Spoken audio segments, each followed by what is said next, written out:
Good morning and welcome to this week's IGTV. Today I'm talking about 5 things you need to do before your teenager starts dating.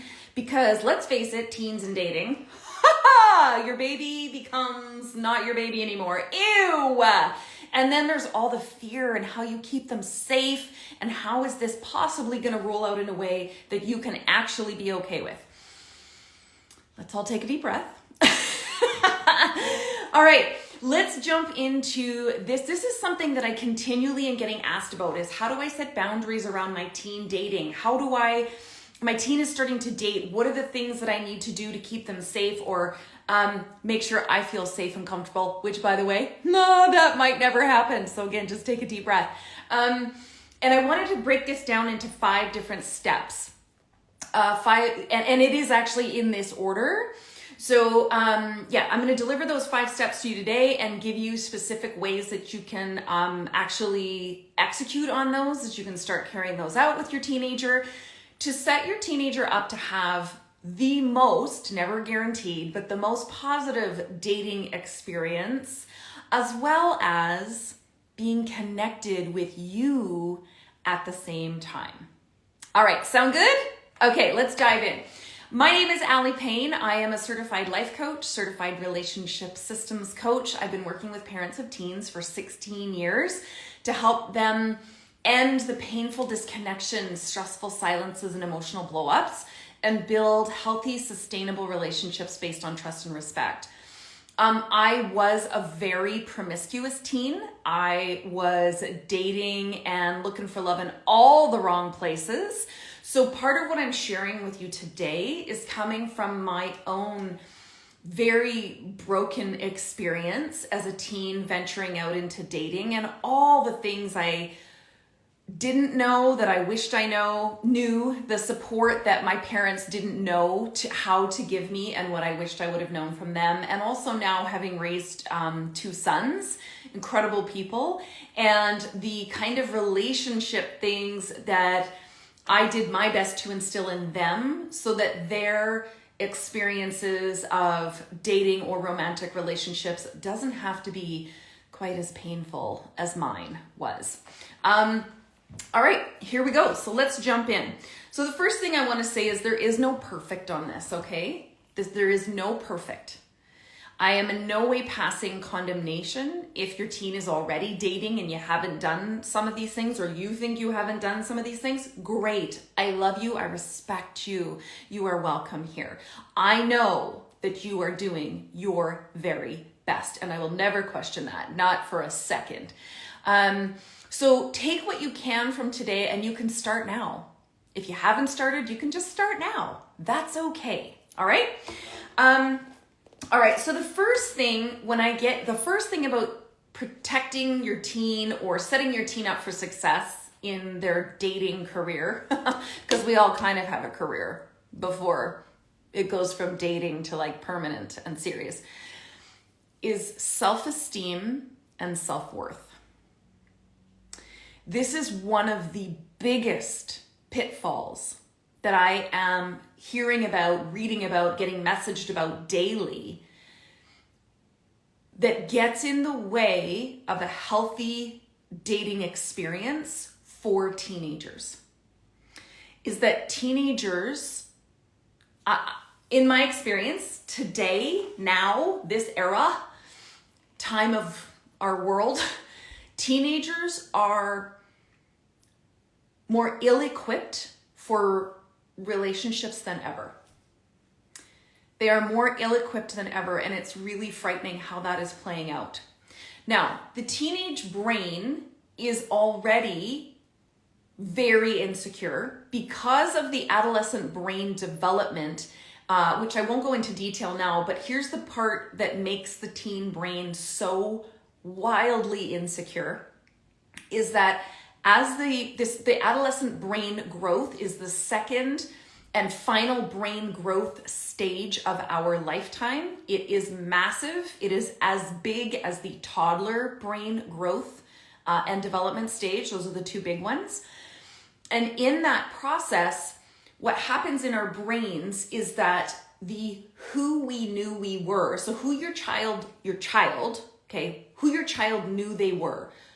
Think of identity, like who they knew they were, what they liked about themselves, what they considered, the brain considered an identity, which, by the way, an identity is critical for self-esteem and for a sense of self, confidence, to have an identity. When our identity is shaken, it's very unsettling in our psyche, very unsettling. And this is what happens in the teen brain.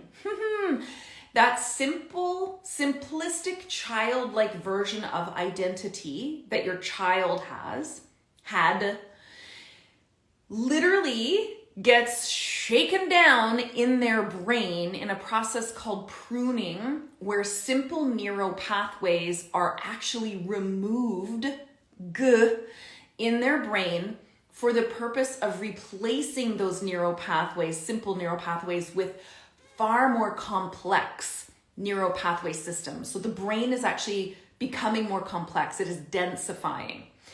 So it needs to kind of break down the sense of self that it knew as a child in order to rewrite a far more complex sense of self or identity that is required for self-reflection, which is considered an adult, mature brain, is the ability to fully self-reflect, okay?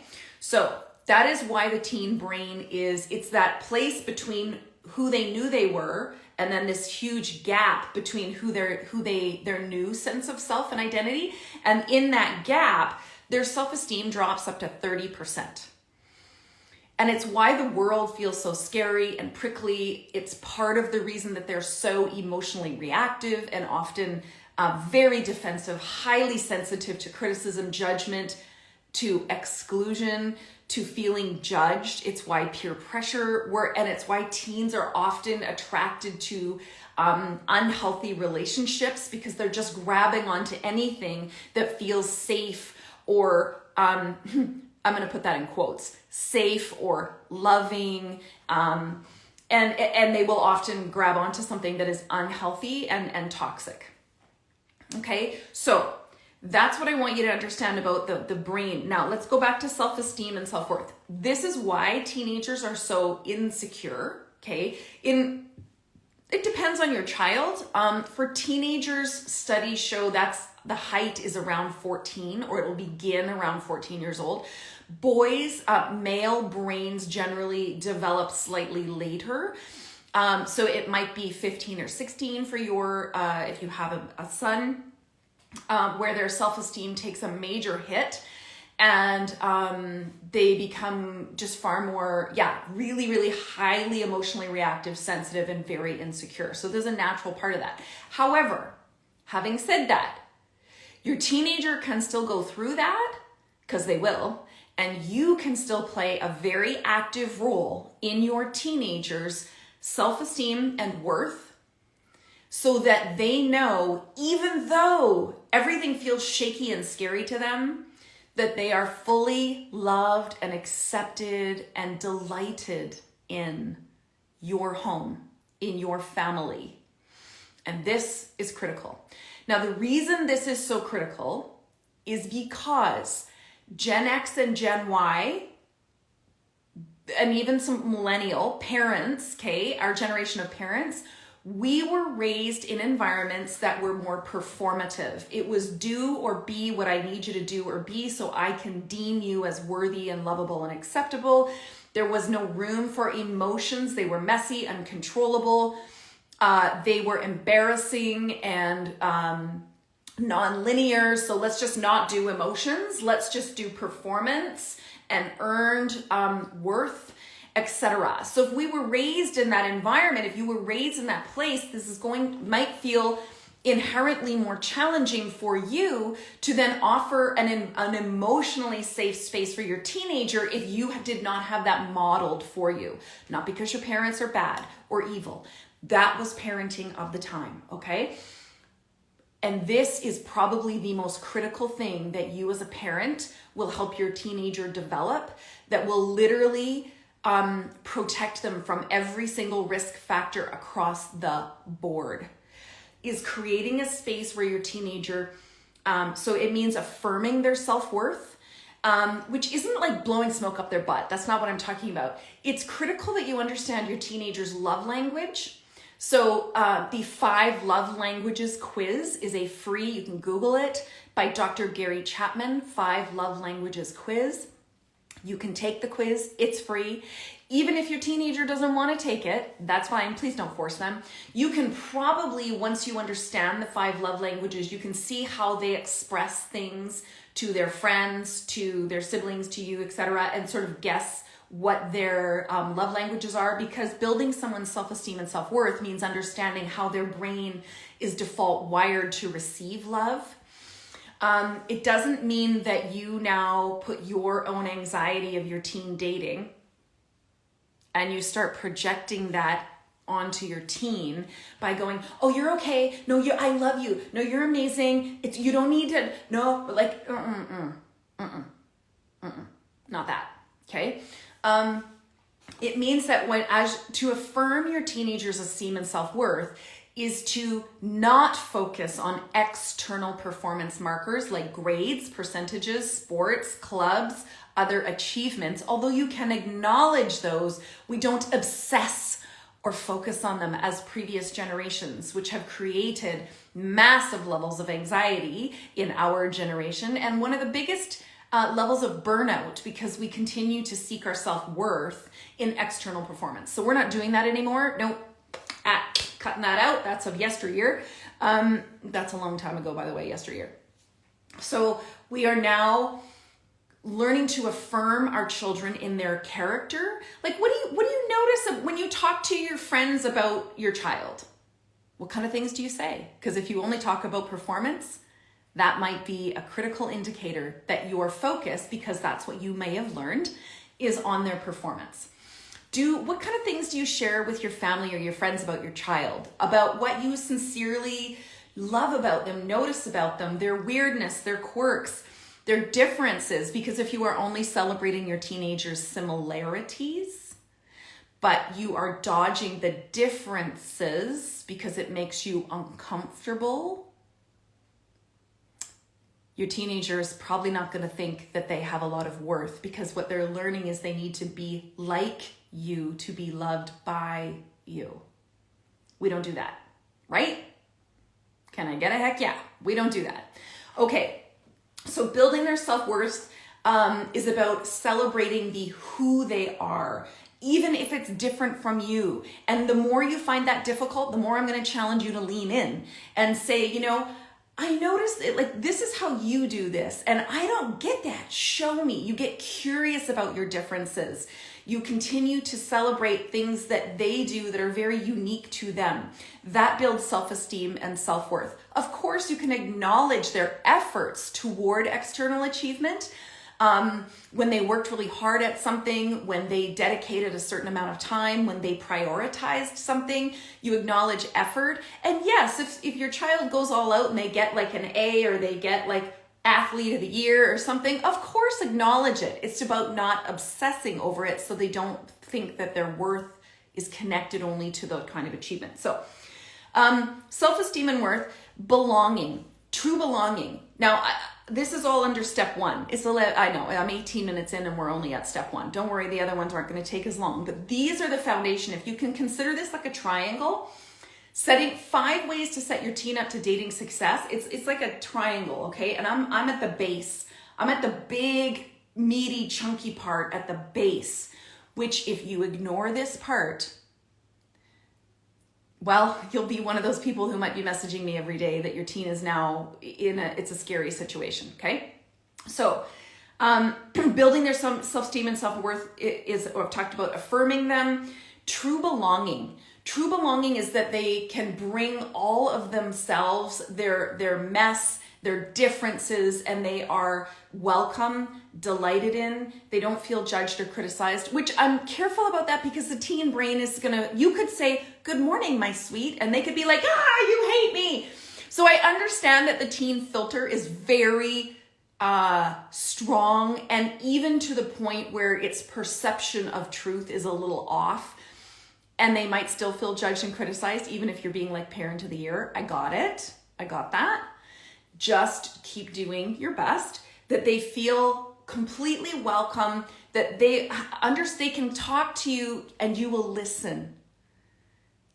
That's one of the reasons that teenagers seek external relationships, is that they don't feel like their parents listen.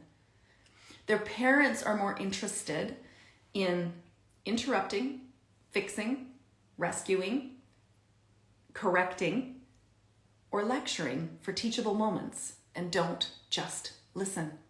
And so teenagers, especially in the teenage brain era, they start to withdraw from family, which is a normal part of the development, okay? They start to withdraw and want to spend more time with their friends or seek a romantic relationship because they actually feel heard. Literally, I get these messages from teens, okay? So if you create a space where your teenager feels safe and heard, they feel loved, accepted, even in their differences and their hot messes, they don't feel judged or criticized, you're curious, compassionate, with boundaries, of course. I 100% support respect. That your teenager can be that person around you. Now, I just want to say one little caveat before I move on to number 2. And again, I'm at the bottom of the triangle. This is literally the most critical part. Your teenager is going to be disrespectful to you. There, I said it. Your teenager is going to be disrespectful to you because their brain development is such that they are developing far more complex thoughts, feelings, and experiences. They're going from about 16 basic emotions as a child to up to 88 as an adult. And they don't just wake up one day with some software update that gave them the very professional, appropriate way to express those emotions. Oh, hell no. But wouldn't that be easy? Huh? Wouldn't that be lovely? No, instead, your teenager is raw and it's rudimentary, and it can be rude and it can be disrespectful. Your job is not to shut that down. Your job is to help your teenager build the software that you wish that they just woke up with one day, so that they can effectively express themselves with all that is going on, not shut down the emotion, but understand how to effectively express the emotion so that they feel heard, so that they can create the impact they're wanting. And you can say, I have a free 10-day listening challenge that it's on the link in my bio here on Instagram. It's also on my website under resources. That will help you to do a great job at listening, okay? So that's still number 1. There you go. So number 1 of the pillar of 5 things to set your teenager up for success in dating, that whole bottom chunk is helping them understand their self-esteem and self-worth. Because when they build confidence, they will pick better people. They will pick safer people when they believe in themselves. And in order for them to believe in themselves, that is you playing a role in affirming their self-worth and confidence, helping them develop a sense of true belonging at home in all of their weird, wacky, and somewhat difficult, rough, raw, prickly ways, and meaningful connection where they feel heard and seen and validated for who they are and where they are at, even if you disagree and it sounds a little rough on the edges, and your job is to not shut them down but mentor them. Okay, that's the entire base. If all of this is sounding like a little out there and woo-woo, that is the foundation of every single one of the programs that I teach. Every single one of those programs covers that base. Because based on psychology, relationship study, and scientific data, without that base, there's a lot of things that are not going to go well in your relationship with your teen and for your teen, because they need that layer to become the most resilient, not perfect, but resilient, successful. Those are success factors studied, okay?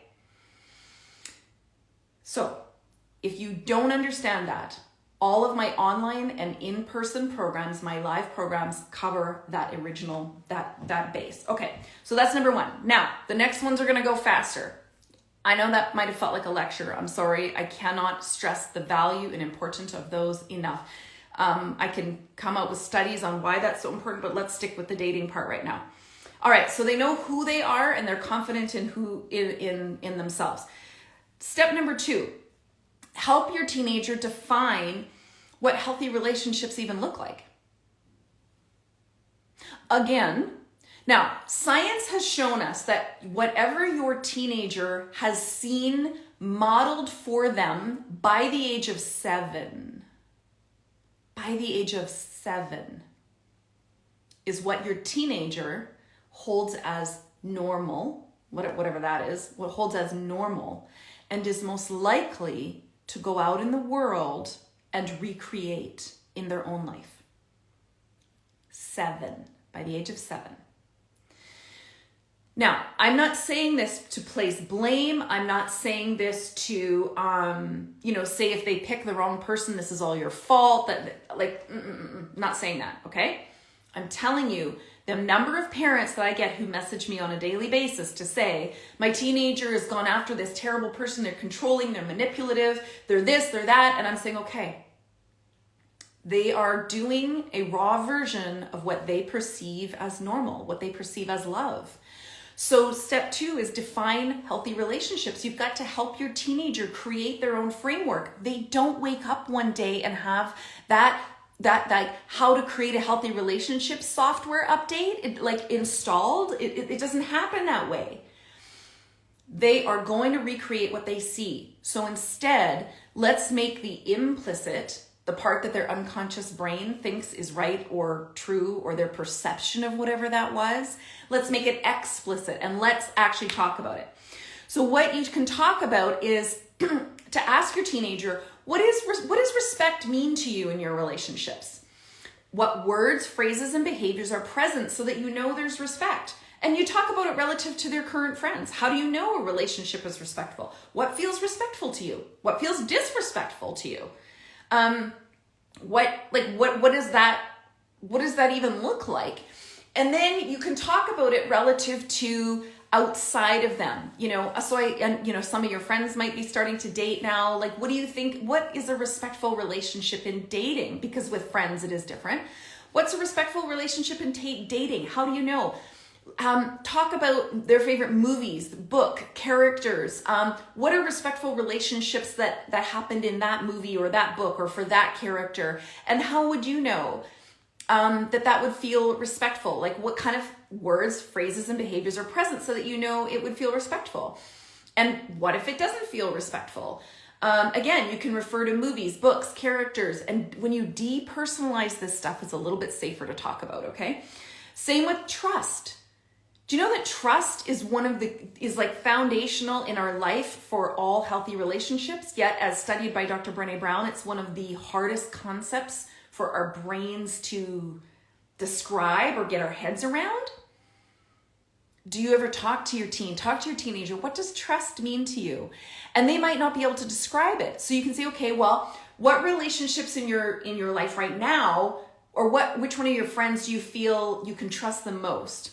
Why is that? What words, phrases, and behaviors are present so that you know that there's trust there? And what would have you say there isn't trust? So these are conversations to help your teenager actually build the scaffolding that their intellectual brain is forming relative to social hierarchy. And again, but the difference, their brain, part of sexual development is their brain is developing a new distinction between a platonic and familial relationship, because they've had family, they were born into your family, and then they've had friend relationships from their time they were very, very young, and now a romantic relationship, which is a part of the sexual development that their brain is now creating this third bucket in relationships, okay? How does your teenager know that they feel loved in a romantic relationship, even if they're not dating yet? Today is the time to start talking about this today. Because for many, many teenagers, because of their immaturity in their brain and the fact that they're just developing this third bucket called romantic relationships, how they define love is unfortunately really, really twisted if you look at all the mass marketing and the kind of people that your teenager is looking up to on social media, like celebrities and things like that, like, I mean, come on, you guys, we've got reality shows that literally prey on people's lack of relationship skills. And the world sits and watches those like with popcorn to see who crashes into the biggest ball of life disaster. And that's television. That's not okay. But this is what our teens are seeing. So we need to start talking about this with our teens so that they understand what is real love, respect, trust, and what is counterfeit. And Dr. Brené Brown talks about this. Dr. Harriet Lerner talks about this.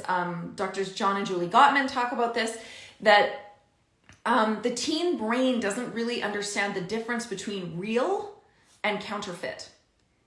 It just knows it's somewhere in the middle. And so, yay, that's good enough, right? Until, they get their heart broken and it's not enough. But then they don't know, because again, we're allowing, unless you have these really explicit conversations with your teenager, you're allowing what their unconscious brain is assuming to be true based on a 7-year-old's perspective. And we're not like making it explicit to really talk about what is real love, what is counterfeit love, what is real belonging. A relationship that only requires you to be yourself, to feel loved, accepted, and welcome, as opposed to counterfeit, which is fitting in. A relationship that requires you to be, do, say certain things, or abandon, deny, and suppress any part of you to feel loved and accepted. A relationship that requires you to assimilate to the cultural norms in order to be loved and accepted, as opposed to a relationship that invites you to be all of you to be loved and accepted. And teenagers, they don't know this difference unless we talk about it, okay? So that's number 2, is help your teenager to define healthy relationships by having conversations. You could even go so far as to say, what do your parents, what do we model that you like, that you would think you would want to recreate in your own romantic relationships? What do we model that you don't? What do you see us do that you don't want in your romantic relationship? This isn't a right or wrong answer thing necessarily. This is about helping their brain, empowering and equipping their brain, their developing intellect, to have a lens, like a set of like a grid lines, to know what goes through, what filters through that and what doesn't. Because you telling your teen what works and what doesn't will go nowhere. You lecturing your teen on what is a healthy relationship will go nowhere. Equipping and empowering is 10 times more powerful for your teenager to go out and create a healthy life, healthy lifestyle, healthy relationships, while you listen to their developing brain and their own values and beliefs, which are not yours. Just because you birthed them does not mean they automatically are coming with your values and beliefs. And the world is very different now than when you and I grew up. So they're not likely to hold your values and belief system because they're growing up in a different culture, era, okay? Listening, asking key questions that just are curious. Tell me more about that. I haven't thought about it that way. Where do you think you learned that? Or tell me more about how that makes sense for you, but in a way that is non-judgmental. You've got it. Otherwise, as soon as you trip their criticism or judgment tripwire, which is not hard on a teenager, your conversation's over, okay? So defining healthy relationships is absolutely imperative as they form this third bucket of romantic relationships, when they already have familial relationships and friend relationships, okay? How do you balance encouraging her, but replying when she's being lazy or rude, with being lazy and rude? Sorry, I don't get the question. How do you balance encouraging her being herself, but her replying with being late? Okay, well, I don't totally understand the question. Anyway, is it you affirm the good parts, okay? And teenagers are lazy and rude. So teenagers are extremely tired. They need a ton of rest. And the rude is the part I already addressed, which is their very raw feed. They've just gotten a massive hardware install, but the new software required to run all that new hardware takes years to develop, up to 26. And you as a parent are a part of consistently helping refine that software. It's like having a bowling lane and your teenager's constantly bowling, but they're throwing balls on different lanes and there's like bowling pins flying all over and there's collateral damage. Your job is to help them stay in their lane. You're just tapping the edges, tapping the edges. They can throw the ball. They might wreck the floor. It might need replacing. They might crack the bowling ball. They might lose a few bowling pins, but you're like, no, just let's stay in here in this lane. Okay. Okay. I'm going to move on. Okay. Number 3. This is a really gross one, but I'm going to say it anyway. Are you ready? This is going to make your skin crawl. Normalize sexual development and desires. Can we please do that? Can we please normalize sexual development and sexual desires? Okay, so sexual development, meaning their bodies developing, the sexual organs develop, they grow more body hair. For males, their voice begins to drop. For females, there's a lot of, anyway, sexual development. We need to normalize this, okay? That this is okay, it is normal, it's awkward, it's uncomfortable. Like I remember, being a young girl and developing breasts and feeling, I was very active. I was in a lot of sports and like asking my mom, I kind of need a bra.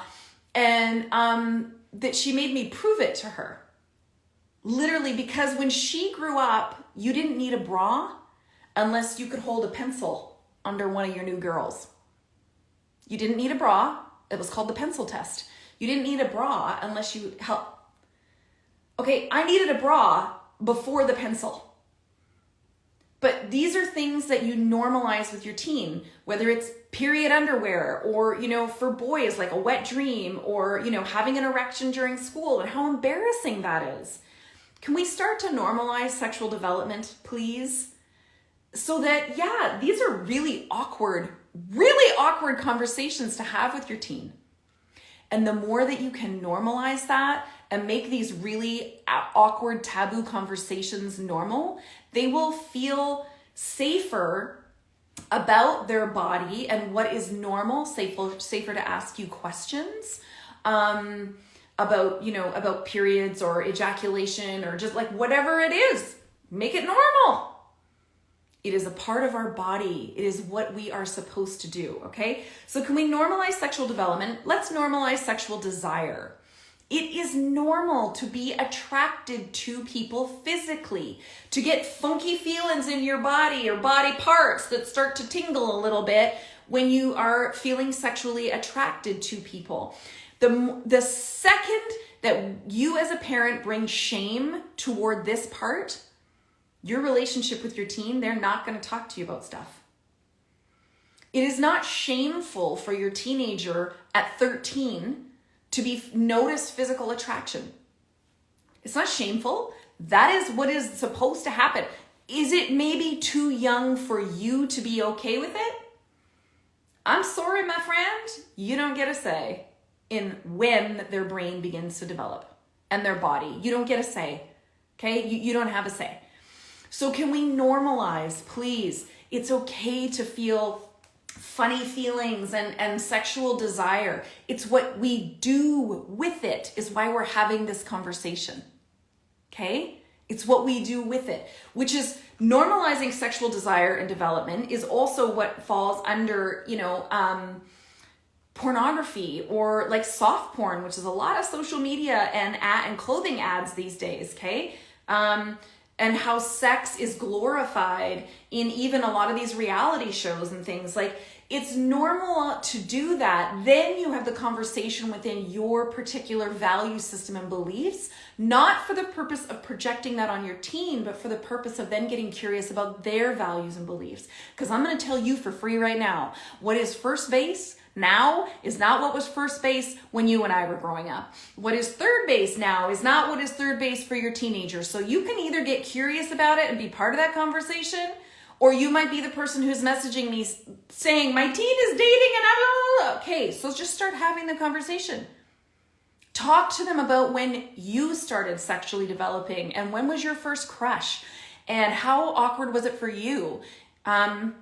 And please, if you can, include dads in this game because they play a vital role in your both of boys and girls being raised and what their first crush was, and you know how awkward it was for them to get up in class when they had an erection and had to walk with a book over their crotch to like get to the next class. Like, we need to normalize this stuff, okay? It is also normal, not shameful, for your teenager to seek love, attention, and approval outside of a family member. And that's the difference when sexual development begins. Is before sexual development begins, a child is seeking love, attention, and approval platonically from a friend and family within your family, right? That's normal. We're all good with that. But all of a sudden, when they start seeking that in that third bucket, from a romantic perspective, is when it freaks the crap out of us, and we make up some really shameful stories about our kids. They're boy crazy, girl crazy, they're a slut, they're like, you know, counting counting their what do kids call it these days? I'm sorry, I just drew a blank. What's their head count, or what's their body count? That's what they call it. What's their body count? How many people have they had sex with? That are we depersonalizing sex, which is what, you know, a lot of social media, television shows, movies is doing. So this isn't a place for you to lecture or indoctrinate your values and belief system into your children, but this is a time to begin to have the conversation around sexual desire and development, and that it is okay to seek love, approval, and attention from someone outside your family from a romantic perspective. And that's a normal part of development. That's okay. What they do with it is what we're talking about today, okay? So that's number 3. Number 4, bodily autonomy and consent. Bodily autonomy and consent. So this is huge in the whole romantic, your teen dating thing, and staying not only safe themselves, but making sure that the person they're with is safe. That they understand bodily autonomy, that how people treat their bodies is completely their prerogative, their choice.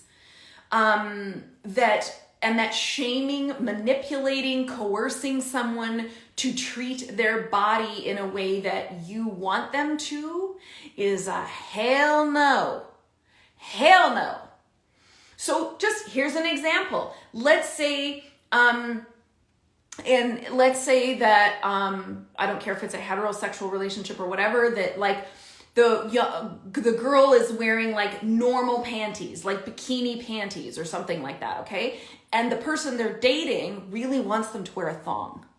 And so they just kind of keep like dropping it in how sexy a thong would be. Or like, you know, how, I'd really like it if you wore it, you know? And, you know, just like it's these really pervasive messages. Like, let's look at bikini bottoms these days. Have you tried to buy a bikini bottom with an ass in it? Because you can't find it. They don't exist. So we have to remember what teenagers are also being told is normal, given mass marketing, and what teenagers are being told is sexy. And that manipulating, coercing, or being passive-aggressive comments with their partner to get them to be sexier. So maybe if it's a male, maybe it's about wearing cologne. Maybe it's about the way they wear their pants or a t-shirt or certain clothes. That manipulating, coercing, or be passive aggressively trying to get their partner to do things that they want them to is a hell no. That's a hell no. So maybe for girls, it's about like if you got a wax, or maybe, you know, for boys, it's if you shave those, you know, if they shave those parts, you know, maybe I'd go down on you or whatever. And I'm sorry if this is uncomfortable for you, but these are things that we have to talk about. Bodily autonomy is critical. That whomever you are choosing to date in a romantic fashion has no obligation to change any part of their body to please you. You can make a basic request if you want, you can share, but using that as a way to manipulate them to have to change to please you is a giant hell no. So bodily autonomy, okay, so that's one. That's a part of this number 4. And then consent, talking to your teenager about consent is critical. That no one has to do or be or anything with their body to please you. That's not a healthy relationship.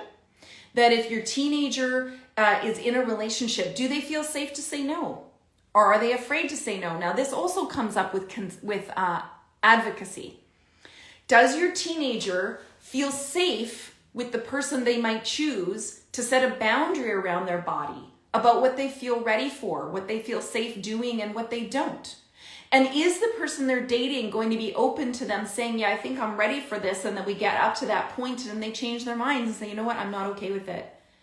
Or is that person going to get angry and use blame, shame, coercion, manipulation to get your child to do something they don't want to do?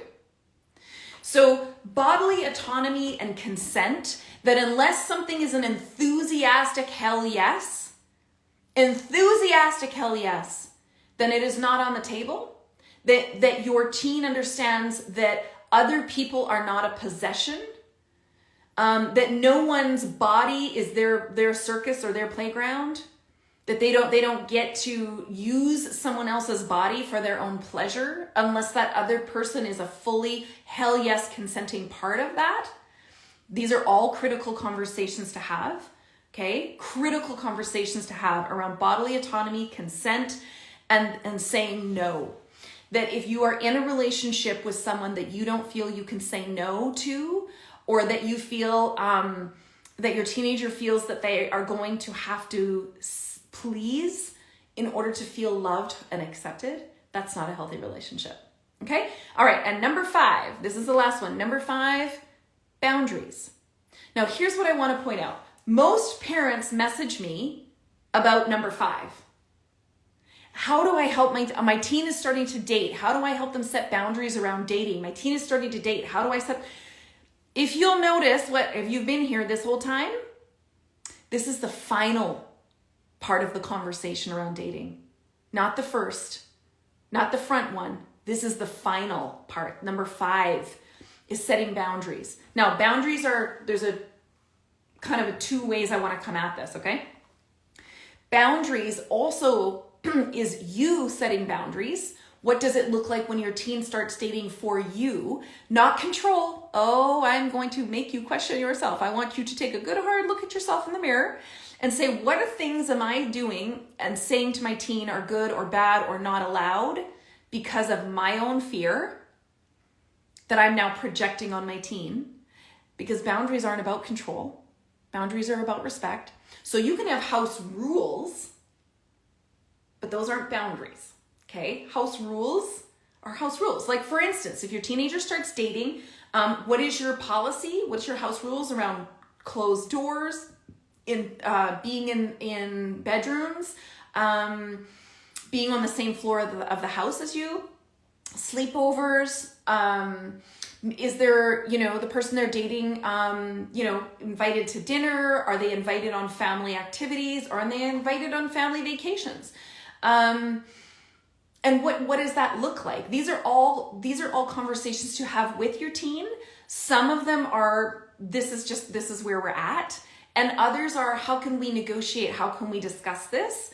It is also really important to discuss because it's quite frankly, this is going to happen. It's quite normal for your teenager to date someone whose family has a different set of values and beliefs and boundaries than you do. So what are we going to do about that? Okay? So boundaries are really critical, that you understand what feels comfortable and right for you in your home, for your teen. And then there's outside of your home. So, if your teenager is out on a date, what is reasonable, like around checking in, or what time would you like them to be home? And then they can still hang out at your house. Or are you okay with them going out alone on a date, or would you prefer it be within a group? Things like this are really important for you to begin to decide now. Start having these conversations with your partner, with your friends, to find out really what is your core beliefs around a lot of this stuff, so that you can set healthy boundaries. And you also understand that your teenager, who's a developing adult, that's why the teenage phase is so hard, because they're not a child, but they're not an adult. They're in the middle, okay? And how they feel about boundaries. Then there is helping your teenager to develop boundaries for themselves, okay? So again, self-advocacy comes into this section, is how are they setting boundaries around how people treat them in this new developing romantic relationship bucket. What is okay with them and what's not okay with them, which is kind of similar to number 2, which is defining healthy relationships. But its boundaries are also, how are they going to express these boundaries to this person? How are they going to communicate their boundaries to the person that they might be dating? And how might they self-advocate when if that person crosses that boundary? How are they going to speak up? Help your teenager role play about that, about things they could say to feel safe. The other thing about boundaries and feeling safe is, what is your teenager's 911? What is your teenager's, this is not going well and I need to get out, and I need to get out right now? Do you have an emergency code with your teenager that is you need to call me right away, or you need to come get me? Is it a certain emoji combination? Is it a word? What is your teenager's get out now plan? If something isn't going well, because that's part of a boundary and equipping them to be safe in relationships and dating through their adolescent years, okay? The other thing about boundaries that I want you to talk about with your teen is this, and this is a big deal with teenagers right now. No one has the right to tell you who you can and cannot hang out with. That is fear-based control and manipulation and oppression. Nobody has the right to tell you who you can hang out with, who you can talk to. Nobody. Now, I might not have a lot of relationships if I'm going to constantly be joking around and flirting with my ex while I'm trying to date you. Yeah, sure, that might not work very well. But nobody has the right to tell me that I can't flirt with my ex.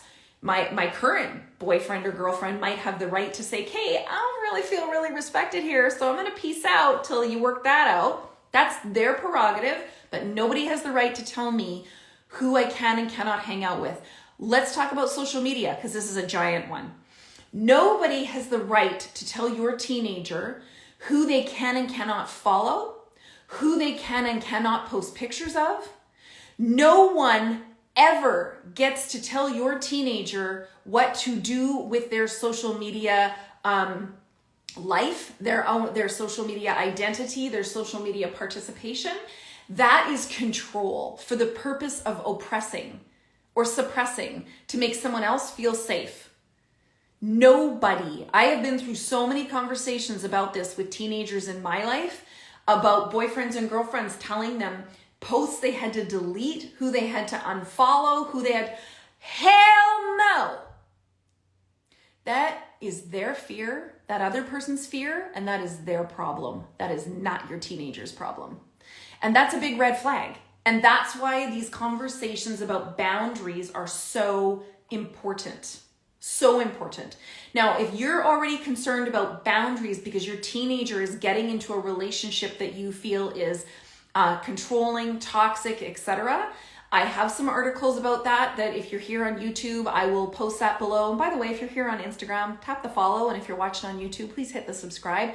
I have more articles on this, as well as how to build your teen's self-esteem, how to help define healthy relationships, how to normalize sexual development, and boundaries within dating. I have articles on all of those things. So I will post the links to those here below. And I hope this has been helpful for you today. I would love for you to post your comments on what you learned on these 5 secrets, 5 things to do to set your teenager up for success in dating. And please share this with other parents whose teens are embarking on this, or maybe they're in the thick of it. You can still be starting with these 5 pillars, this part of the triangle, okay? The triangle to successful dating, no matter where your teenager is at with this. Thank you so much for watching with me today. Again, my name is Allie Payne. I'm here on Instagram every Thursday at 11 a.m. talking about all things parenting teens. I'm on TikTok at Allie Payne on Wednesdays at 2 p.m. live talking about all things parenting teens. And if you're watching here on YouTube, thank you again for hitting subscribe. I post new videos every Thursday afternoon as soon as I'm done here. So thank you again for being here. I'd love to hear your insights. And if you are wanting more of this, again, every one of my programs that I offer starts by helping you understand and build that very critical foundation of these 5 steps, that beginning of that triangle. You can find that by tapping my name, then the link in my bio, or go to my website, alliepayne.com, under both programs or resources. So thank you very much for joining me. I look forward to seeing you next week. Bye, everybody.